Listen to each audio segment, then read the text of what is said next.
Our hearts beat to the city streets.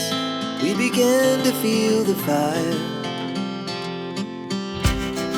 We rise like tall buildings as the chemicals they take us higher.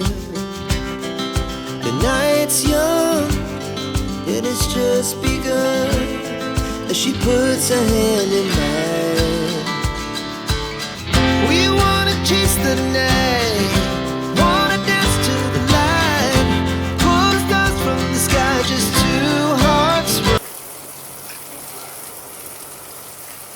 बिस्मिल्लाहिर्रहमानिर्रहीम। अस्सलाम वालेकुम दोस्तों, कैसे हैं आप सब? उम्मीद है सब ठीक ठाक खुशबाश होंगे। तो जनाब, हमेशा की तरह दिन की शुरुआत हमारे नाश्ते से हो चुकी है और आज मेरे बट साहब का, मेरे बेटे का की फरमाइश पर बन रहे हैं सैंडविच। तो उसके लिए मैं बना रही थी ऑमलेट। अच्छा, गर्मियों में मेरा खुद का भी दिल ना रोटी पे ना, ख़ास तौर पे नाश्ते में ना रोटी पे बहुत कम करते हैं। आमतौर पे मैं बहुत ज़्यादा पराठे लवर बंदा हूँ। अमूमन मैं पराठा ही खाती हूँ, लेकिन अक्सर ऐसा हो जाता है गर्मियों में ख़ास तौर पर। सर्दियों में तो पक्का पराठा ही होता है सुबह मेरा, लेकिन गर्मियों में ना कभी कभी दिल करता है कि लाइट कोई चीज़ हो ना, तो उस पर। तो जैसे आज रोटी की बजाय मैंने और मेरे बेटे ने सैंडविचेस खाए, बाकी सब ने पराठे ही खाए थे। बिल्कुल उसी तरह जिस तरह कभी कभी आप बहुत ज़्यादा एनर्जेटिक फ़ील करते होते हैं, बहुत सारे काम बड़ी जल्दी से और बड़े अच्छे से हो जाते हैं, लेकिन कभी कभी आप बिल्कुल लेज़ी फ़ील कर रहे होते हैं। मतलब कुछ भी करने का दिल नहीं करता, इवन उठने का भी दिल नहीं कर रहा होता, दिल करता है बस लेटे रहे। अमूमन जो है ना, लेज़ीनेस का मसला जो है ना, मेरे से अगर पूछा जाए ना, तो ज़्यादातर मैंने ख़वातीन में ही देखा है। औरतें थोड़ा सा ज़्यादा लेज़ी होती हैं मर्दों की निस्बत। मर्दों में बहुत कम ऐसे बंदे होते हैं जो लेज़ी होते हैं, लेकिन औरतों में ये चीज़ ज़्यादा पाई जाती है। थकावट, लेज़ीनेस, डीमोटिवेशन, ये जो सारी चीज़ें ना औरतों में, और इसकी काफ़ी सारी वजूहात हो सकती हैं। एक तो ख़राब डाइट होती है औरतों की। औरतें घर के कामों में, बच्चों के वजह से, जैसे भी कहें, अपनी डाइट को बहुत निगलेक्ट कर देती हैं, जिसकी वजह से उनके अंदर एनर्जी की बहुत ज़्यादा कमी हो जाती है। और कुछ बच्चे पैदा करने के दौरान भी बहुत सारी खून की कमी, इस तरह की बहुत सारी और भी वाइटल्स की जो कमी है ना, वो हो जाती हैं।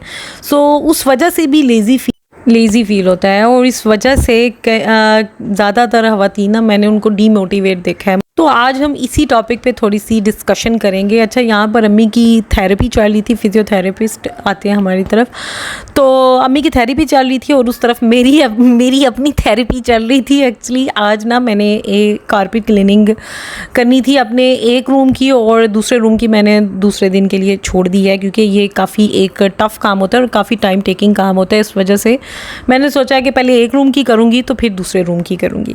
ऐसे तो बड़ा आसान तरीका होता है। ये जो कारपेट है ना, ये बहुत शदीद किस्म का गंदा हो चुका हुआ है, तो मैंने सोचा कि आज ना इसकी भी सुनी जाए, इसको साफ़ कर लूँ। अच्छा, मैं इसको क्लीन करने के लिए बहुत ही सिंपल से 3-4 स्टेप्स हैं जो मैं इसके लिए यूज़ करती हूँ। उसमें मैंने सबसे पहले डाला है बेकिंग सोडा, और उसके बाद सिरका जो होता है ना, वो मैंने इसके अंदर डाला है।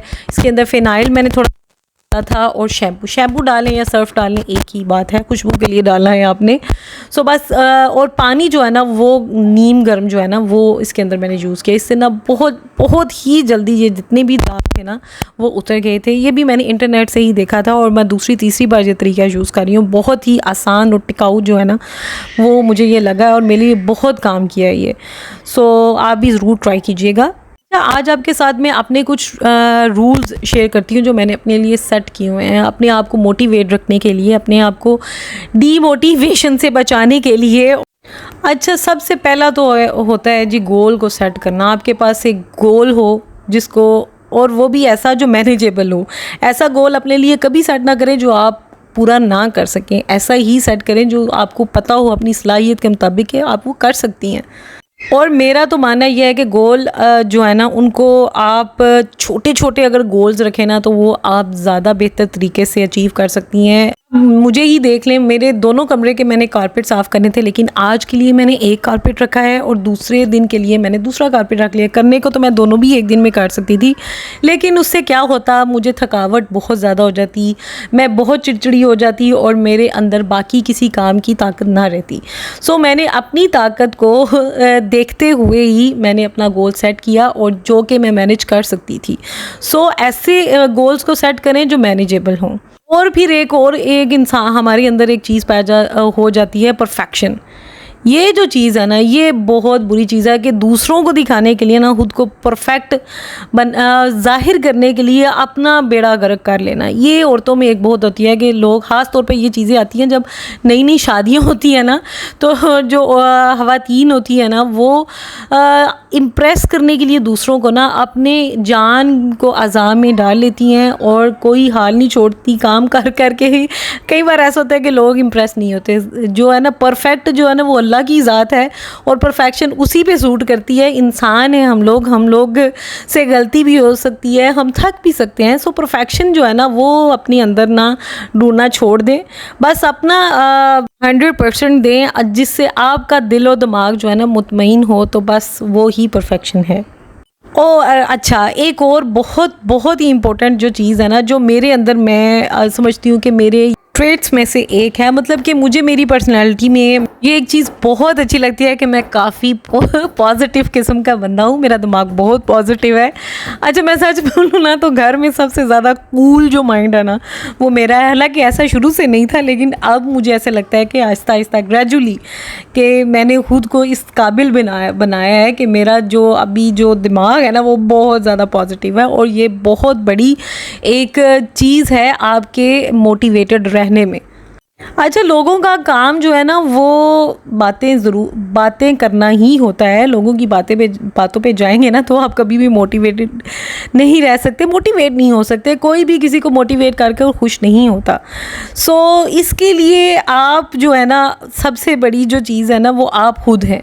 आप खुद अपने आप को बैकअप करती रहें, अपने आप से हमेशा अच्छा बोलें, अच्छा सोचें। मतलब कि जैसे हम अक्सर सोचते हैं ना, मैं नहीं कर सकती, मुझसे नहीं होगा, इसकी बजाय अगर आप ये करें ना, मैं कर सकती हूँ और मैं ही करूँगी और मैं करके दिखाऊँगी, ये जो चीज़ है ना ये आपके ऊपर बहुत ज़बरदस्त किस्म का इम्पैक्ट डालती है। आपकी सोच है, आप ये ज़रूर ट्राई कीजिएगा कि ये कह कर सिर्फ छोड़ देना कि मैं नहीं कर सकती। कोई भी ऐसा काम है जो इंसान नहीं कर सकता, हर काम हो जाता है अगर उसके करने की लगन हो। अच्छा, उसके बाद आ जाती है जी प्लानिंग। हर दिन का एक प्लान होना चाहिए। पहले तो आपको नोट करके रखना चाहिए एक प्लान, और उसके बाद आपको नोट करने की ज़रूरत नहीं पड़ेगी। आपका दिमाग जो है ना वो खुद ही कंप्यूटराइज हो जाएगा और उसी के हिसाब से चलता है। प्लान में आ जाता है कि आज आपने क्या क्या करना है, कौन से बड़े काम हैं और कौन से छोटे काम हैं, उसको आपने एक सीरियल वाइज लिख लेना है। मैंने पहले ये करना है। कोशिश ये किया करें कि काम छोटे छोटे काम से शुरू करें और उसके बाद एंड पे आप बड़ा काम रख लें, ताकि उस पर ज़्यादा टाइम लगेगा तो एंड पे आपके पास फिर एनर्जी जो है ना वो हो सकता है दूसरे कामों के लिए ना बचे।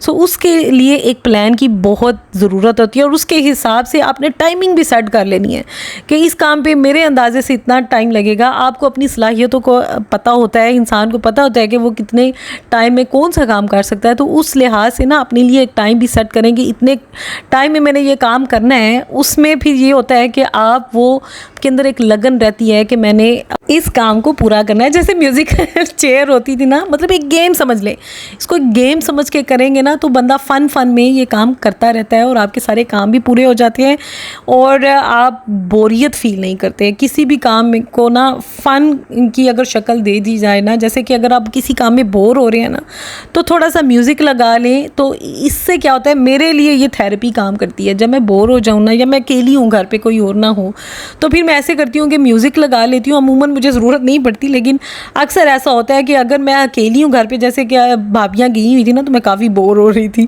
तो ऐसे मौसम में फिर मैं यूज़ करती हूँ म्यूज़िक, और हल्का फुल्का सा वो लगा रहना, साथ में बंदे का काम भी हो जाता है और बंदा बिल्कुल भी बोर नहीं होता, टाइम अच्छा पास हो जाता है। और बहुत ही अहम जो चीज़ है ना, जो सबको याद रखने वाली ये है कि जब भी आप कोई चीज़ पूरी करते हैं ना, तो अपने आप को शाबाशी ज़रूर दिया करें। किसी और की शाबाशी का इंतज़ार ना करें कि मेरी हांडी अच्छी बनी है। हालांकि अगर घर की औरत खाना बनाए तो मर्दों को, और जो भी है जितने भी लोग खा रहे हैं, उनको उनकी छोटी मोटी तारीफ़ कर देनी चाहिए। पता क्या है, उससे उनका तो कुछ नहीं जाएगा, लेकिन बनाने वाले को ना ये फ़ील होगा कि उसने कोई अच्छा काम किया है, उससे बंदे खुश हुए हैं और उसके अंदर दोबारा भी वो काम करने का जज्बा पैदा होता है। अच्छा, ये प्रैक्टिस मैं अपने बेटे के साथ भी बहुत करती हूँ, अपने बच्चों के साथ करती हूँ कि जब भी वो कोई काम कर रहा होता है ना, जैसे अगर खाली एक दूध का ग्लास ही ले लें, वो पी रहा, तो मैं उसको पूरा, जब तक वो ग्लास ख़त्म नहीं करता ना, तो मैं उसको बैकअप करती रहती हूँ। Wow Daniyal, you are doing great, आप बहुत स्ट्रांग हो, अब ये वो, मैं पूरी वो कमेंट्री करती हूँ ताकि वो जल्दी से, वो बहुत खुशी से फिर वो ग्लास फिनिश करता है और वो बहुत खुश होता है कि मैंने कोई बहुत बड़ा काम कर लिया है। फिर पूरा घर में सबसे क्लैपिंग करवाई जाती है ताकि बच्चे के अंदर ना इसका वो समझे कि मैंने कोई बहुत बड़ा काम किया है। जैसे आपका कोई बच्चा आपका कोई बात माने या कोई छोटी से छोटी भी हेल्प करवा देता है, तो उसको शाबाशी दें ताकि वो आगे भी ऐसा ही करता रहे। अच्छा, एक और बहुत इम्पोर्टेंट चीज़ मैं यहाँ पर बोलना चाहूँगी कि अगर आपके घर में बंदे हैं ना, तो आपको हेल्प भी ले लेनी चाहिए। अब कई औरतों को मैंने देखा है, वो पिस रही होती हैं, नहीं हो पा रहा होता क्योंकि उनकी ताकत से ज़्यादा काम है, लेकिन वो किसी और से नहीं कहेंगी। क्यों? क्योंकि उस बंदे ने खुद क्यों नहीं देखा कि मुझे उसकी हेल्प करनी चाहिए। लेकिन कई बार ऐसा होता है ना कि नहीं होता, लोग खुद से नहीं आते, आपको कहना पड़ता है, आपको बुलाना पड़ता है, आपको एहसास दिलाना पड़ता है। आप अगर नहीं कहेंगी ना इस गुस्से में कि उसने खुद से क्यों नहीं पूछा, तो इसमें उसका कोई नहीं जाएगा, आपका खुद का नुकसान होगा। आप पिसती रहेंगी, किसी का कुछ भी नहीं जाएगा। इसलिए दूसरों का इंतज़ार करने से बेहतर है आप खुद हेल्प ले लें, आप खुद हेल्प मांग लें। ज़्यादा से ज़्यादा क्या होगा, कोई बंदा ना कर देगा, लेकिन एटलीस्ट आप पूछें, क्या पता वो हाँ ही कर दे। और सबसे एंड पे बहुत ही इम्पोर्टेंट बात एक होती है डिस्ट्रैक्शन। डिस्ट्रैक्शन से मुराद आजकल तो जो सबसे बड़ी और एक ही डिस्ट्रैक्शन रह गई है वो है जी फ़ोन। हम लोगों को एक ये बहुत बड़ी बीमारी पड़ गई है, जो हम लोग हर एक समझ लें 5 मिनट के बाद ना हमने फ़ोन को चेक करना होता है। ये जो चीज़ है ना, ये आपका बहुत ज़्यादा टाइम जो है ना वो वेस्ट करती है। तो कोशिश किया करें कि जब तक आपके काम चल रहे हैं, आप किसी चीज़ में लगे हुए हैं, तो अपने फ़ोन को ज़रा अपने से दूर रखें, और जैसे ही काम ख़त्म हो तो बेशक आप अपना फ़ोन एंजॉय करें। लेकिन बीच बीच में जो रुक के बैठ जाते हैं ना, तो फिर ये नहीं होता कि इंसान 5 मिनट देखे, फिर एक बार वो चीज़ ही ऐसी है कि आप अगर इस पर बैठ गए ना, तो आधा घंटा तो कहीं नहीं गया। सो कोशिश करें अपने प्रोडक्टिव टाइम के अंदर फ़ोन को ज़रा खुद से दूर रखें। एंड लास्ट पे जो मैं कहना चाहूँगी ना, वो है जी रिवार्ड योरसेल्फ, कि अपने आप को रिवार्ड ज़रूर किया करें। अपने आप के लिए जो एक गिफ्ट होता है ना, वो हर दिन के लिए एक रख लिया करें। जब भी आपने कोई प्रोडक्टिव दिन गुजारा है ना, तो एंड पे मतलब कि अगर आप अपने दिन के किए हुए सेट जो टारगेट्स हैं ना, उनको कंप्लीट कर लिया, तो अपने आप को शाबाशी ज़रूर दें। एक चाय का, एक कॉफ़ी का कप जो है ना, वो ज़रूर लें। विंडो शॉपिंग पे जाएं, फिरने टुरने जाएं, अपनी दोस्त के पास चली जाएं, ज़्यादा से ज़्यादा क्या होगा। ये इस चीज़ का एक बहुत पॉजिटिव इम्पैक्ट आपके ऊपर पड़ता है, आप बहुत ज़्यादा मोटिवेटेड रहते हैं। मैंने अपने लिए क्या रखा है, जब मैंने काम ख़त्म करने होता है ना, मैं एक चाय का या कॉफ़ी का कप ज़रूर लेती हूँ, क्योंकि वो मैंने सोचा था काम ख़त्म हो जाए ना, तो फिर मैं पीऊँगी। तो देखा जाए ना, ये कुछ भी नहीं है, बस खुद को रिलैक्स करने का, खुद को खुश करने का ये एक मेरा एक तरीका है। बस मुझे इसी में भी खुशी मिल जाती है। ज़्यादा से ज़्यादा क्या होता है कि हम लोग विंडो शॉपिंग पे निकल जाते हैं शाम को।